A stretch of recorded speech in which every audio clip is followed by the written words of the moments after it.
দুধ সমস্ত রাজ্যগুলি পেট্রোল এবং ডিজেলের দাম কমিয়ে এক ভারসাম্যের রাজনীতির পরিচয় দিয়েছে। কিন্তু এই রাজ্যের মুখ্যমন্ত্রী ওনার সেই নৈতিক দায়িত্ব নেই। নৈতিক দায়িত্ব নেই বলেই উনি গতকাল দেখছিলাম প্রেস বিবৃতিতে উনি বলছেন আমি কমাবো না, আমি পেট্রোল ডিজেলের দাম কমাবো না। কেন কমাবেন না মাননীয় মুখ্যমন্ত্রী? আপনি তো ঢাক ঢোল পিটিয়ে গরুর গাড়ির হেডলাইট সাজিয়ে আপনার দলের চুনোপুটি নেতারা মিছিলে আর দূরদর্শনের লেকচারবাজি করতে করতে বিজেপি নরেন্দ্র মোদীর মুন্ডুপাত করেছিলেন। সেই দিনটা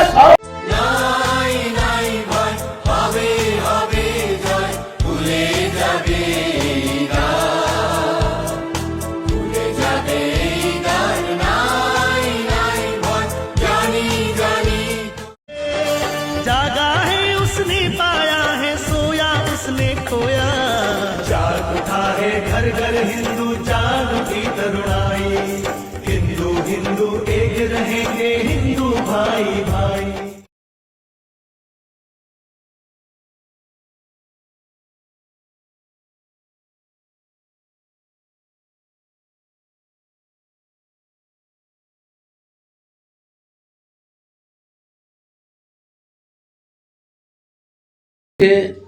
আমি একটি ভিডিও করবার পরিকল্পনা নিয়েছি।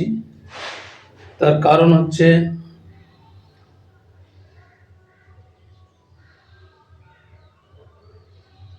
একটা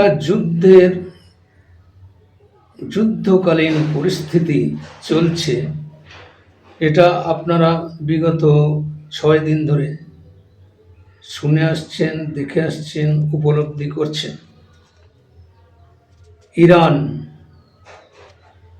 ইরান আরব কান্ট্রির একটি দেশ।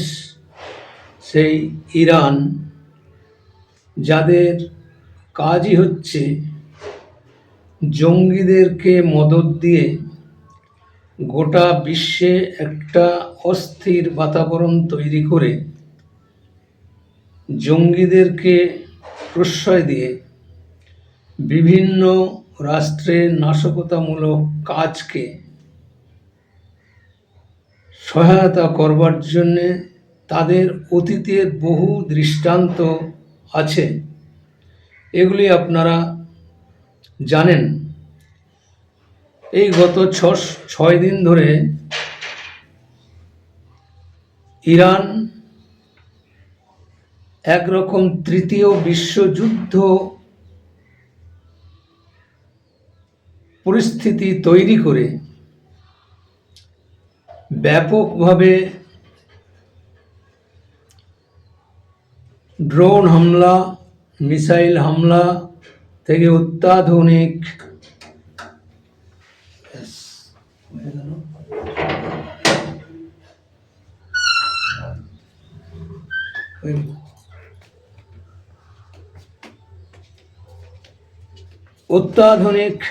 আগ্নেয়াস্ত্র ব্যবহার করে একটা বিধ্বংসী যুদ্ধের বাতাবরণ তৈরি হয়েছে।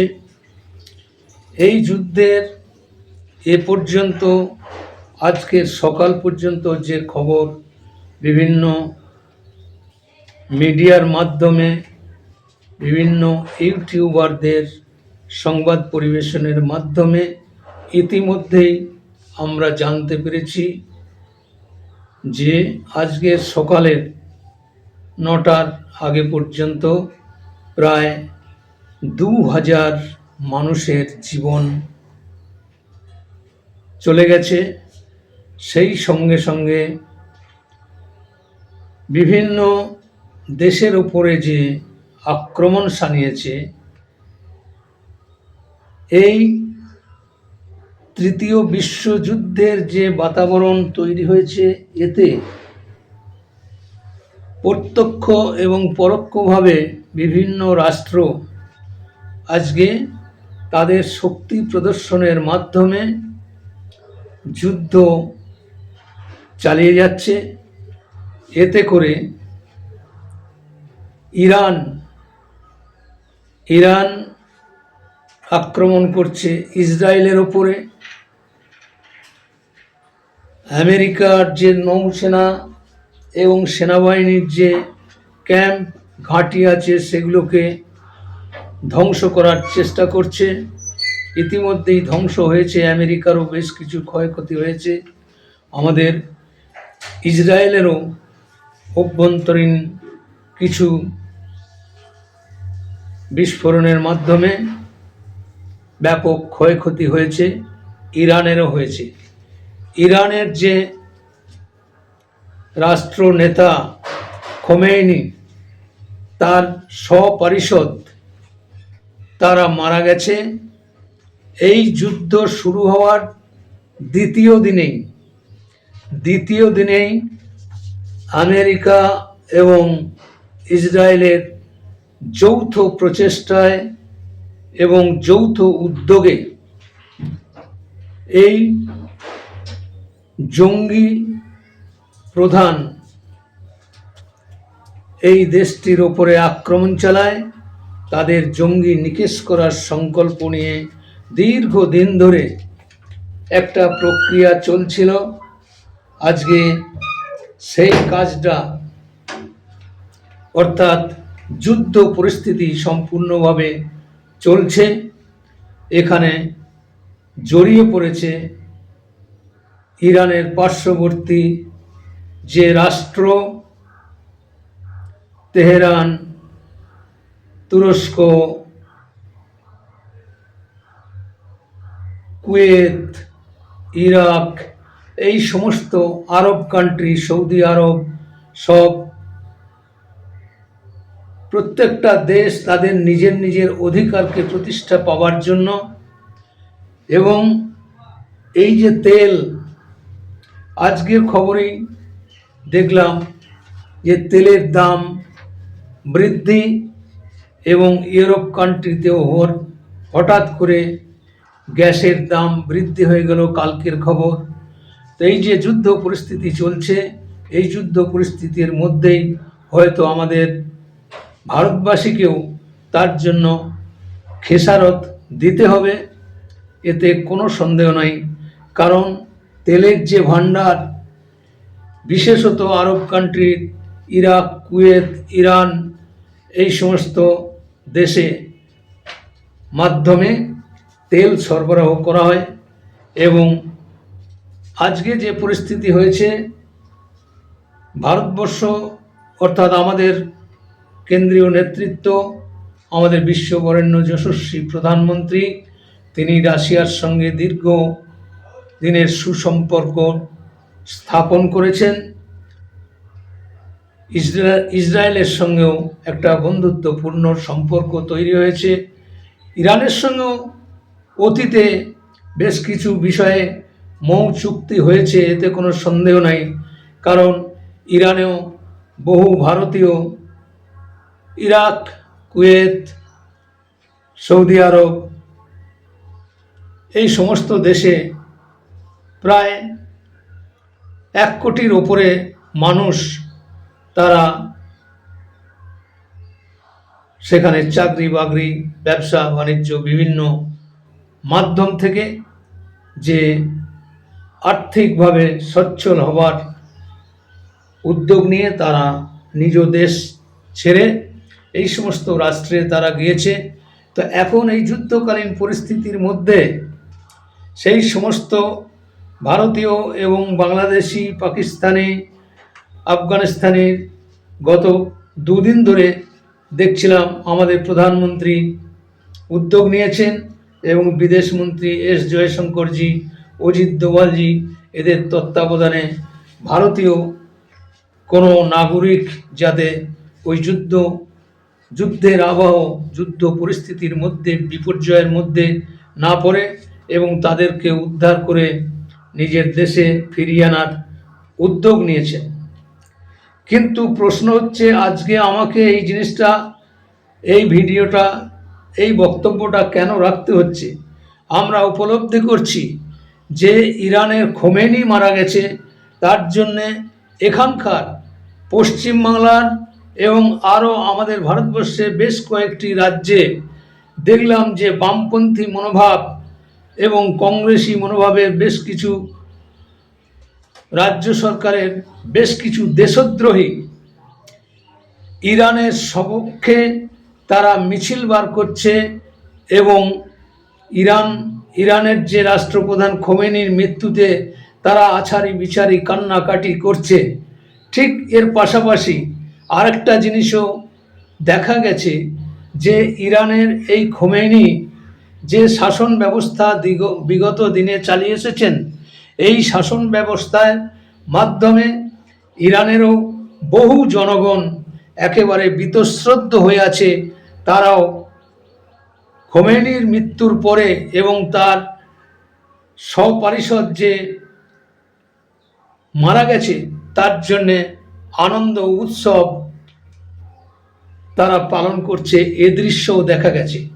আমার প্রশ্ন হচ্ছে, ভারতবর্ষের এই দেশদ্রোহীদের চিহ্নিত করে ইরানের এই খোমেনির সমর্থক অর্থাৎ জঙ্গিবাদের, যে জঙ্গিবাদকে খতম করার জন্যে আমেরিকা, ইসরায়েল, রাশিয়া এমনকি চীন পর্যন্ত তারা প্রচণ্ড তৎপরতার সঙ্গে এই জঙ্গির যে নাশকতামূলক কাজ সেটা যাতে আটকানো যায় তার জন্যে বিভিন্ন শক্তিশালী রাষ্ট্র তারা দীর্ঘদিন ধরে প্রচেষ্টা চালিয়ে আসছে।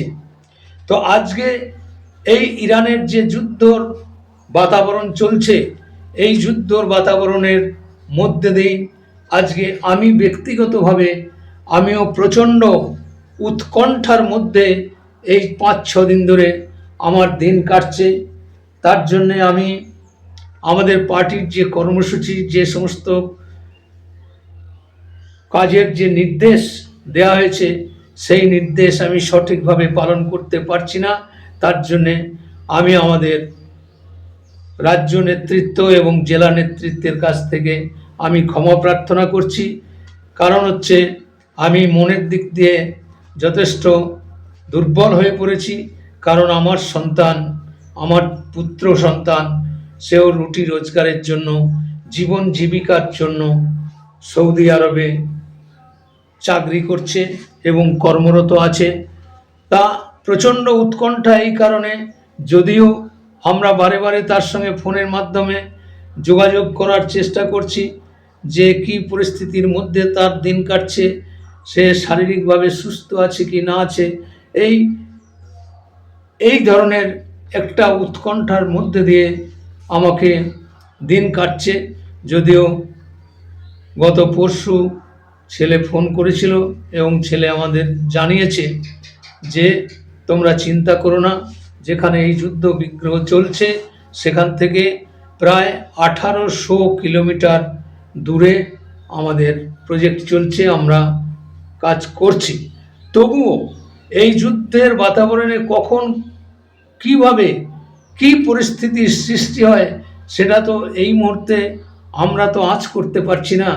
ওখানকার স্থানীয় যারা তারা জানে।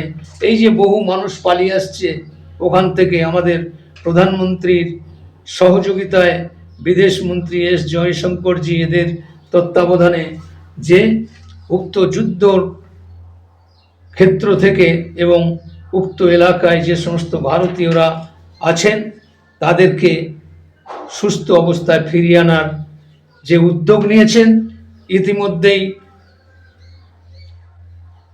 প্রায় কয়েক হাজার মানুষ এসে ফিরে এসেছেন। এ খবরও আমরা বিভিন্ন সংবাদ মাধ্যমে আমরা জানতে পাচ্ছি। তো আমার এই জন্য উৎকণ্ঠার মধ্যে আমার দিন কাটছে। তবুও পার্টির প্রোগ্রাম, পার্টির যে আমাদের পরিবর্তন সংকল্প যাত্রা চলছে, এই পরিবর্তন সংকল্প যাত্রা আজকে গত 1 তারিখ থেকে অর্থাৎ পয়লা মার্চ থেকে বিভিন্ন রুট ম্যাপ আমাদের জানিয়ে দিয়েছে। আমাদের আগামী 8 তারিখ আমাদের স্থানীয় যে বিধানসভা, পূর্বস্থলী, উত্তর ও দক্ষিণ বিধানসভাকে টাচ দিয়ে আরও অন্যান্য বর্ধমান লোকসভার কাটোয়া সাংগঠনিক জেলার মধ্যে যে 7টা বিধানসভা আছে সেই 7টা বিধানসভার কে টাচ দিয়ে মোটামুটি 230টা বিধানসভাকে টাচ দিয়ে এই বিশাল কর্মযজ্ঞ, এই পরিবর্তন সংকল্প যাত্রা সূচনা হয়েছে, তা চলছে। তাই সেখানেও আমরা অংশগ্রহণ করব। আমাদের গ্রাম থেকে, আমাদের মণ্ডল থেকে আমরা টোটো, অটো, ভ্যান, রিক্সা, বিভিন্ন ছোট ছোট পরিবহন ব্যবস্থার যে মাধ্যমগুলি আছে তার মধ্যে আমরা সেখানে 8 তারিখে পারুলিয়া ও ছাতনি এই জায়গায় আমরা উপস্থিত হব। সেই নির্দেশিকা আমাদের ইতিমধ্যেই আমরা পেয়েছি। তো আমার আজকের এই প্রতিবেদন করবার আরও একটি মুখ্য উদ্দেশ্য, আমাদের মাননীয় প্রধানমন্ত্রী নরেন্দ্র দামোদর দাস মোদী প্রতিটি বিধানসভার গ্রামীণ যে ক্ষেত্র এবং বুথ পর্যন্ত পৌঁছানোর জন্য প্রতিটি বুথ বিজয় অভিযান আমাদের গত দু সপ্তাহ আগে একটার পর একটা আমাদের কর্মসূচি আমরা পালন করেছি। গৃহ সম্পর্ক অভিযান, চাটাই বৈঠক, দেয়াল লিখন, ফ্ল্যাগ টাঙানো, মানুষের কাছে বাড়ি বাড়ি গিয়ে গৃহ সম্পর্ক করার মাধ্যমে তারা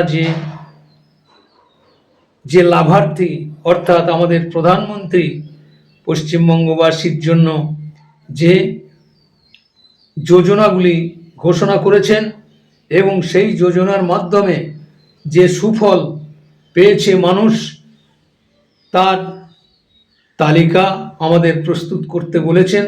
আমরা অল্প বিস্তর সেই তালিকা প্রস্তুত আমরা করছি। তো এই উদ্দেশ্যে আমাদের যশস্বী প্রধানমন্ত্রীর একটি চিঠি, যে চিঠি আমাদের প্রতিটি পরিবারের, সে দলমত নির্বিশেষে সমস্ত নাগরিকের কাছে যাতে পৌঁছে যায়, তার জন্য এই চিঠিটি উনি দিয়েছেন পশ্চিমবঙ্গবাসীর জন্য। এটা যদিও লিখিত আকারে এই চিঠি আমার হাতে রয়েছে, এইটা আমি আমার বক্তব্যের মাধ্যমে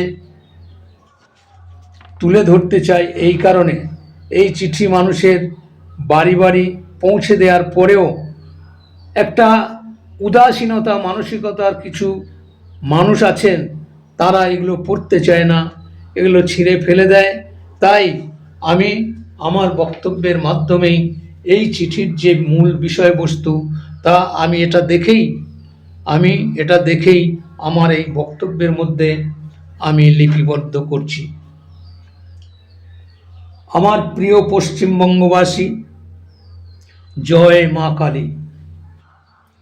আর মাত্র কয়েক মাস, তারপরেই নির্ধারিত হবে পশ্চিমবঙ্গের ভাগ্য। আগামী প্রজন্মের ভবিষ্যৎ কোন পথে চালিত হবে তার গুরু দায়িত্ব নির্ভর করছে আপনার একটি সুচিন্তিত সিদ্ধান্তের উপর।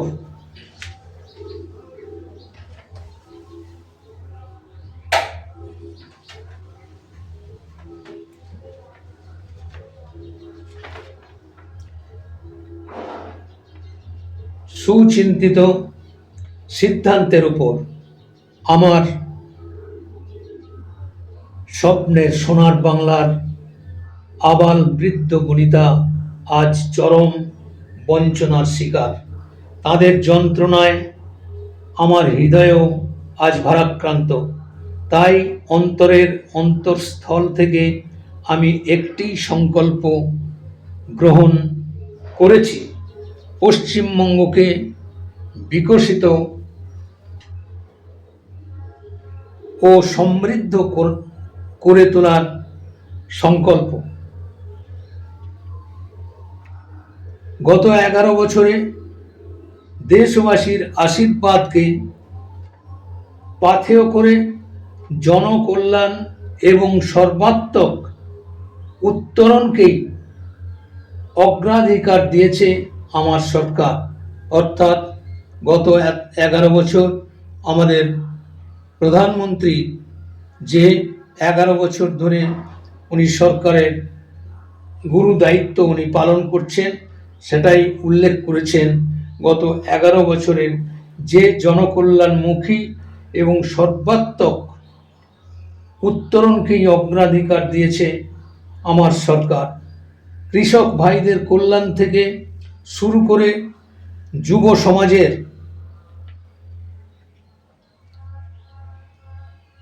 স্বপ্নপূরণ কিংবা মাতৃশক্তির ক্ষমতায়ন, সর্বস্তরে আমাদের গৃহীত নীতি ও নিরলস প্রয়াসের সুফল আজ দৃশ্যমান। রাজ্য সরকারের চরম অসহযোগিতা ও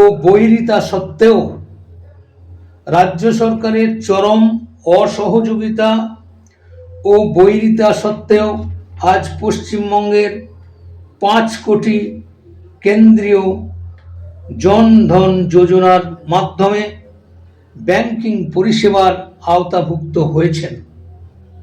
স্বচ্ছ ভারত অভিযানের মাধ্যমে রাজ্যে 80 লক্ষ শৌচালয় নির্মাণ সম্ভব হয়েছে। রাজ্যের শাসক দল যখন দরিদ্র মানুষের অন্ন সংস্থান কেড়ে নিচ্ছে, তখন আমরা ছোট ব্যবসায়ী ও উদ্যোক্তাদের 2 কোটি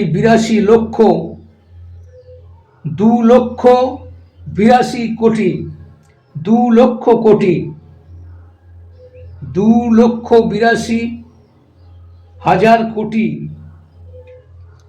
টাকার ঋণ দিয়ে সাহায্যের হাত বাড়িয়ে দিয়েছেন। অটল পেনশন যোজনায় 56 লক্ষ প্রবীণ নাগরিককে বার্ধক্যেও স্বনির্ভর করতে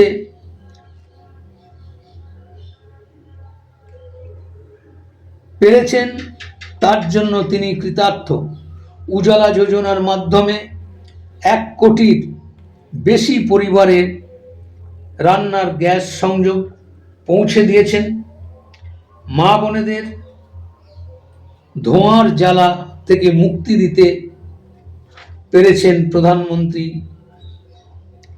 যে অন্নদাতারা সারা দেশের ক্ষুধা নিবারণ করেন, আজ পশ্চিমবঙ্গে তাদের নিজেদেরই অন্নের সংস্থান করতে নাভিশ্বাস উঠছে। এমত অবস্থায় কৃষক সম্মান নিধি প্রকল্পে সরাসরি আর্থিক সহায়তার মাধ্যমে 52 লক্ষেরও বেশি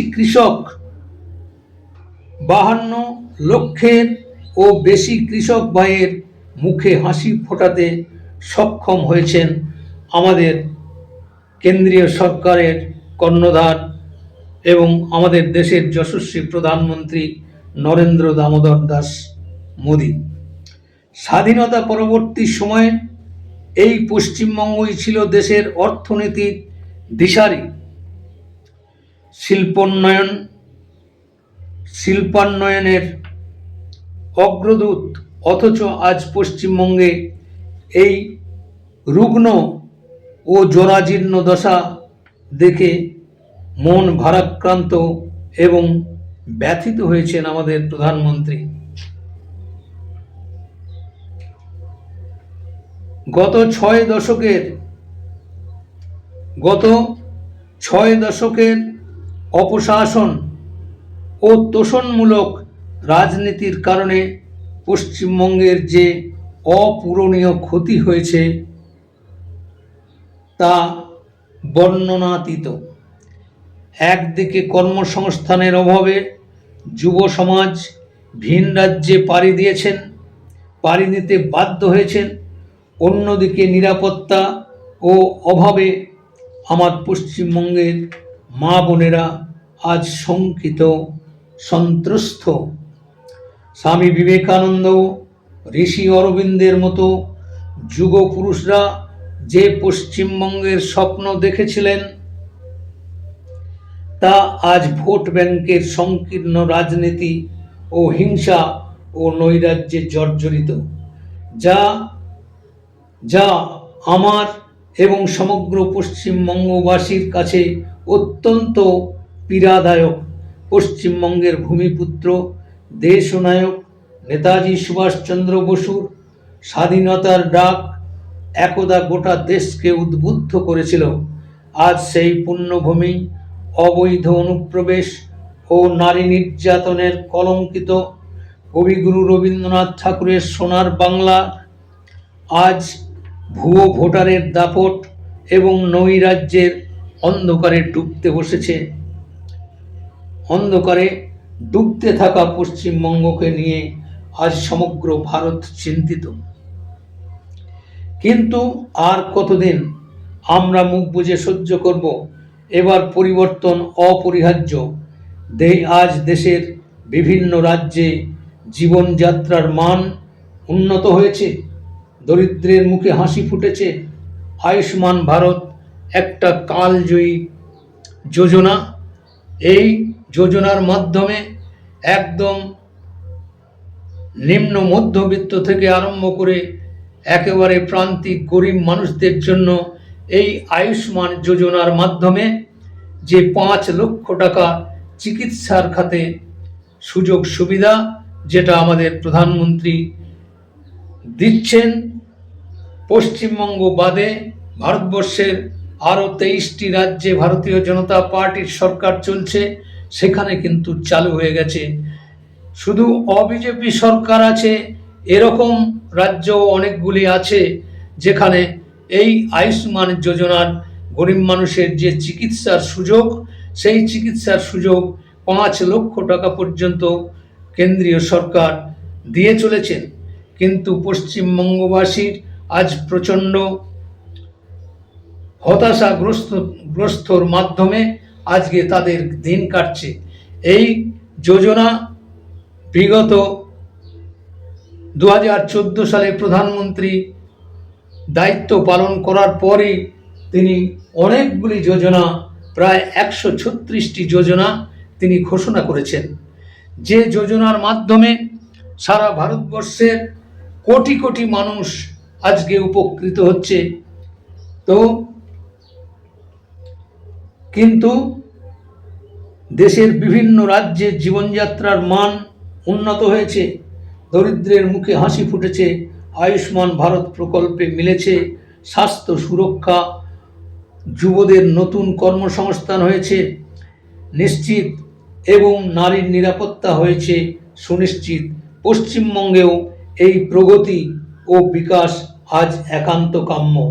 প্রিয় পশ্চিমবঙ্গবাসীর কাছে আমার বিনীত আবেদন, আপনারাও এই উন্নয়ন যজ্ঞে সামিল হন। আপনাদের সেবা করার একটি সুযোগের জন্য আমি অধীর আগ্রহে অপেক্ষা করছি। এমন একটি সুযোগ যেখানে কবিগুরুর ভাষায় চিত্ত যেথা ভয় শূন্য, উচ্চ যেথা শির, সেখানে দুর্নীতি ও অপশাসন থেকে মিলবে মুক্তি। মা বোনেদের নিরাপত্তা এবং সুনিশ্চিত হবে, আর ঘরের ছেলে মেয়েদের আর কাজের সন্ধানে ভিন রাজ্যে পাড়ি দিতে হবে না। বাংলার সংস্কৃতি ফিরে পাবে তার হৃদ গৌরব। ধর্মীয় হিংসার শিকার আমাদের শরণার্থী ভাই ও বোনেরা সিএএ এর মাধ্যমে নাগরিকত্ব পাবেন এবং অবৈধ অনুপ্রবেশ মুক্ত এক সুশাসন প্রতিষ্ঠা হবে আমার পশ্চিমবঙ্গে। ভারত মাতার বীর সন্তান ভারত কেশরী ডক্টর শ্যামাপ্রসাদ মুখোপাধ্যায়ের আপ্রাণ চেষ্টাতেই পশ্চিমবঙ্গ আজ ভারতের অবিচ্ছেদ্য অংশ। তার স্বপ্নের পশ্চিমবঙ্গকে পুনরুজ্জীবিত করতে আসুন আমরা কাঁধে কাঁধ মিলিয়ে 2026-এর এই বিকশিত পশ্চিমবঙ্গ গড়ার দৃঢ় সংকল্প ও শপথ গ্রহণ করি। ধন্যবাদন্তে নরেন্দ্র দামোদর দাস মোদী। এবার বিজেপি সরকার বাঁচতে চাই, তাই বিজেপি সরকার বাঁচতে চাই, বিজেপি তাই পাল্টানো দরকার, চাই বিজেপি সরকার। এই সংকল্প নিয়ে আজকে আমাদের ভারতীয় জনতা পার্টির কর্ণধার যে নির্দেশ দিয়েছেন, সেই নির্দেশ অক্ষরে অক্ষরে পালন করার আমরা ব্রত নিয়েছি। সেই লক্ষ্যে আমাদের অবিচল থাকতে হবে এবং আমি আমার ভারতীয় জনতা পার্টির দায়িত্বশীল কার্যকর্তা, এমনকি বুথ স্তর পর্যন্ত সাধারণ মানুষের কল্যাণে আমরা এই কর্মযজ্ঞে সামিল হয়েছি। আগামী দিনে আমাদের এই সমস্ত কর্মসূচি আমরা পালন করব। আমি এই গত 2-3 দিন হলো আমার বাড়ির লাগোয়া প্রতিবেশীর একটি মেয়ের বিয়ে, আমাদের আত্মীয়ের একই দিনে 3-3টে বিবাহের অনুষ্ঠান পড়েছে। আবার 2 দিন পরে আগামী 24শে ফাল্গুন আমার বাড়ির ঠিক সামনেই আরেকটি বাড়ি আছে, তিনিও আমার প্রতিবেশী, তারও বিয়ের অনুষ্ঠান এখানেই পুরসুরি কালীতলায়। যেভাবে আমার বাড়ির পিছনে যে ঘোষ বাড়ি, তাদের বিবাহ অনুষ্ঠান হয়ে গেল, আর 2 দিন পরেই আর একটি বিবাহ অনুষ্ঠান সম্পন্ন হবার দিকে অগ্রসর হয়েছে। সেখানেও আমাকে এই 2 দিন এখন ব্যস্ততার মধ্যেই থাকতে হবে। তাই আমি অনিচ্ছাকৃত ত্রুটি এবং আমাদের এই কর্মযজ্ঞে সশরীরে সরাসরি অংশগ্রহণ করতে পারছি না। তার জন্য আমার মণ্ডল সভাপতি মাননীয় গৌতম হালদার এবং সম্পাদক মণ্ডলীর সমস্ত সদস্য এবং জেলা স্তরের নেতৃত্বের কাছে আমি প্রার্থনা করছি, আমাকে ভুল বুঝবেন না। আমি দায়িত্বশীল কার্যকর্তা হিসেবে বিগত প্রায় 40 বছরের কাছাকাছি ভারতীয় জনতা পার্টির দায়িত্ব আমি পালন করে এসেছি, তাই আমাকে ক্ষমা করবেন। জয় হিন্দ, ভারত মাতা কি জয়, বন্দে মাতরম।